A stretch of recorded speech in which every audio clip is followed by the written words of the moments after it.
Savez-vous que jusque dans les années 60, il était d'usage d'offrir une orange à Noël ? Oui, l'orange a longtemps été considérée comme un produit de luxe. Pour le comprendre, il faut remonter le temps. Parce qu'en fait, sous l'Ancien Régime du XVIe au XVIIIe siècle, l'orange ne pousse que dans le bassin méditerranéen. Il est impossible de les acheminer en France sans qu'elles ne pourrissent à cause du temps de transport trop long. À Paris, elles sont tout de même cultivées dans des serres chauffées appelées orangeries. Et ces lieux sont proches du pouvoir.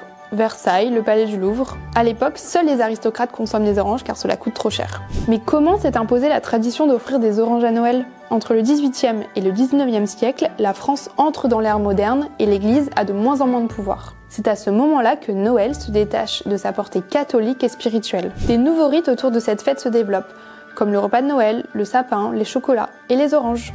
Et à la fin du XIXe siècle, c'est la révolution industrielle.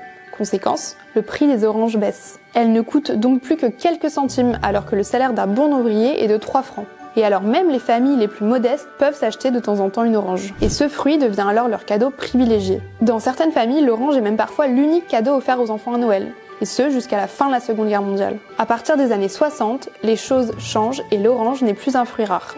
Le progrès de l'agriculture et le développement des transports la rendent accessible à tous. Ce n'est désormais plus une orange que l'on offre à Noël aux enfants, mais des jouets.